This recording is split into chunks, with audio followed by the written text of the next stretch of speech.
ओम ह्रीं अरहं णमोजिनाणं छायोपशमिक सम्यक्त्व या छायोपशम जो शब्द है इसके विषय में बहुत सारी चर्चाएं हमको देखने को मिलती। अलग अलग किताबों में इनके विषय में बहुत सारी चीज़ें दी। शॉर्ट में हमको इतना जानना है कि छायोपशम का अर्थ है गुण के अंश का प्रकट होना।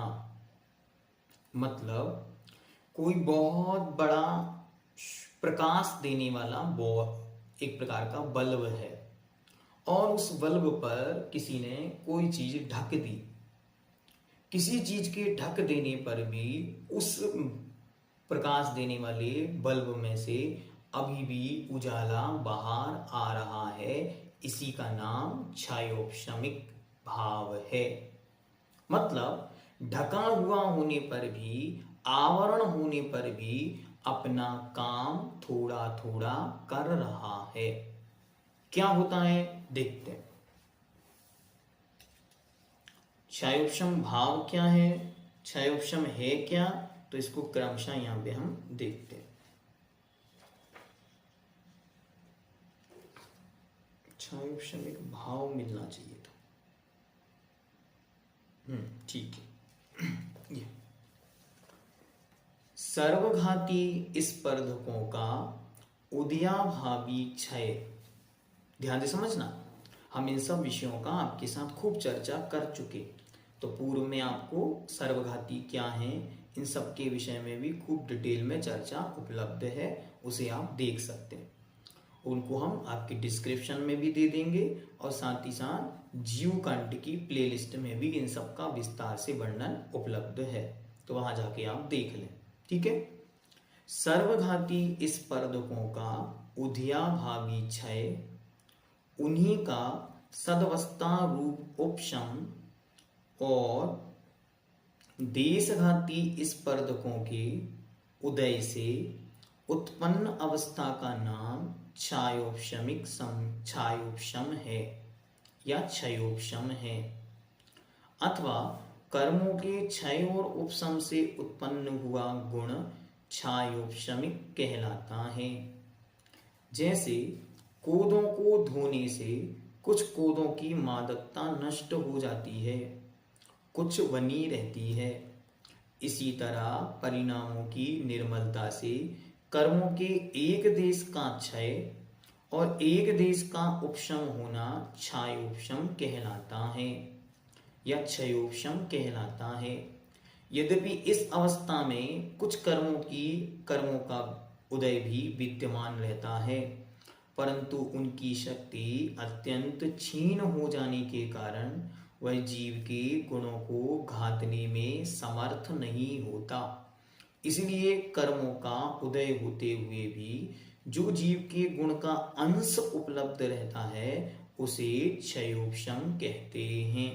जो हमने आपको शुरुआत में उदाहरण दिया, कोई बल्ब है और उस बल्ब के ऊपर किसी ने, या मानो सूर्य है और सूर्य के ऊपर बादल आ गए, फिर भी उजाला बना हुआ है, दिन अभी था तो है, ये कहलाता है गुण के अंश का प्रकट होना। अब क्या क्या समझा, फिर से एक बार देखते हैं। कोई कर्म है, जो कर्म कैसा है, सर्वघाती रूप। तो सर्वघाती मतलब जो सब कुछ ढकने की सामर्थ्य रखता है, उसे कहते हैं सर्वघाती। तो सर्वघाती जो कर्म है, उस सर्वघाती कर्म के स्पर्धक मतलब कर्मों के वर्ग वर्गणाओं का जो समूह है, मतलब कर्म मान लो। तो सर्वघाती जो कर्म है उनका उदयाभावी क्षय। अब उदयाभावी क्षय क्या होता है तो देखते हैं। उदयाभावी क्षय मतलब जब सर्वघाती स्पर्धकों का उदय होता है तब तनिक भी आत्मा के गुणों की अभिव्यक्ति नहीं होती। मतलब जैसे केवल ज्ञानावरण नाम का सर्वघाती कर्म है, ठीक है। तो केवल ज्ञानावरण कर्म का जब उदय होगा तो केवल ज्ञान का अंश भी प्रकट नहीं होगा।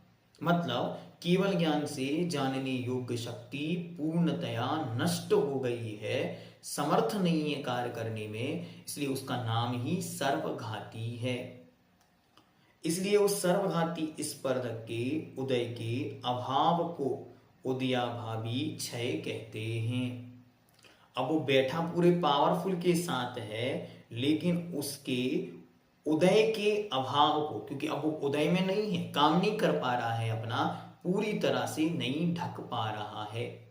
तो सम्यक्त के क्षेत्र में ये कैसे होता है? तो वहां सम्यक्त प्रकृति तो देशघाती है, लेकिन उसी समय मिथ्यात्व नाम की प्रकृति बैठी है, साथ में सम्यक मिथ्यात्व प्रकृति है। दोनों प्रकृतियां कैसी हैं? सर्वघाती हैं। सर्वघाती होते हुए भी ये दोनों अपना काम नहीं कर पा रही हैं, इसी का नाम उदयाभावी क्षय है। मतलब वहां मिथ्यात्व कर्म मौजूद होकर भी हमारी श्रद्धा बनी हुई है, हाँ बनी हुई है। यद्यपि उसमें चलमल अगाढ़ दोष लग रहे हैं, लेकिन श्रद्धा बनी हुई है, हाँ पूर्णतया बनी होती है, नष्ट नहीं हो रही है। तो मिथ्यात्व और सम्यक मिथ्यात्व नाम की जो दो सर्वघाती प्रकृतियां बैठी हैं, वे सर्वघाती प्रकृतियां कुछ नहीं कर पा रही हैं, इसी का नाम उदयाभावी क्षय है।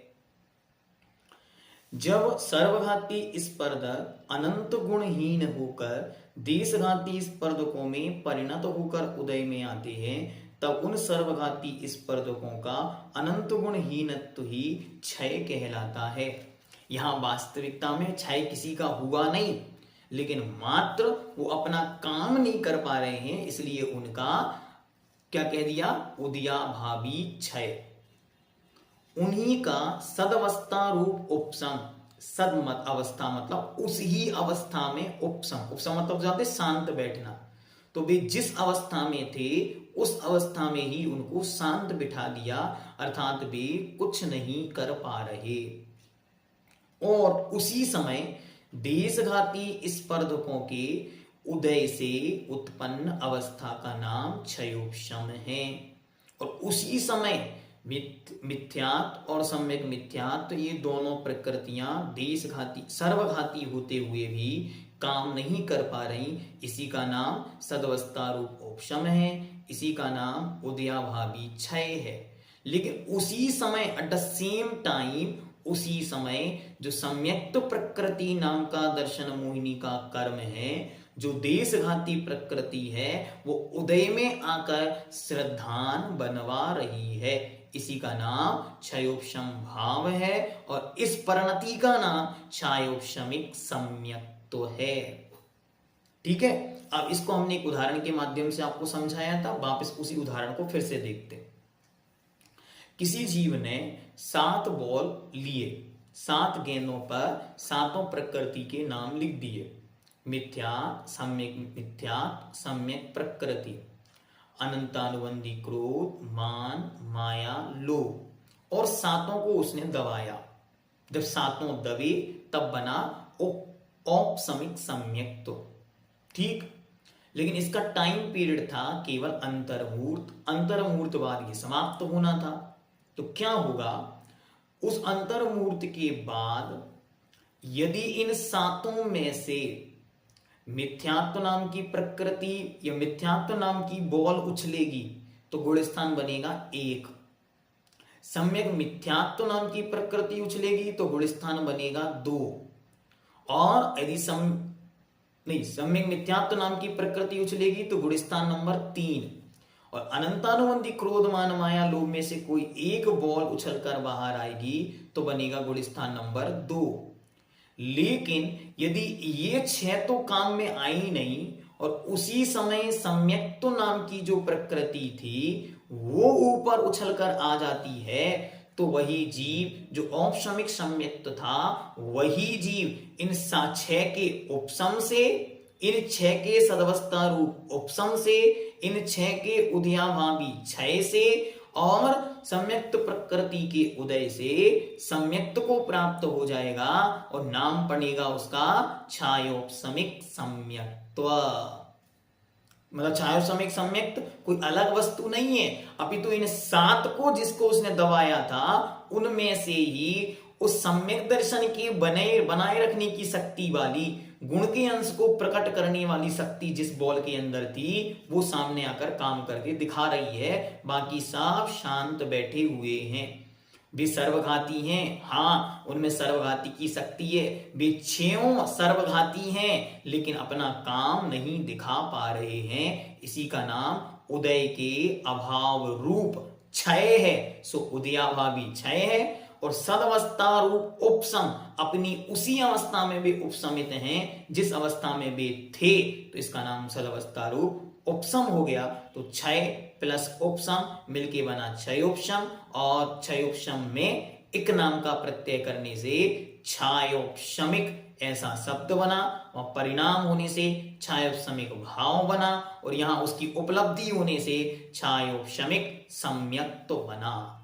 अब भी यदि समझ में नहीं आया हो तो अब इससे ज्यादा हम नहीं समझा सकते। ओम सिद्धम।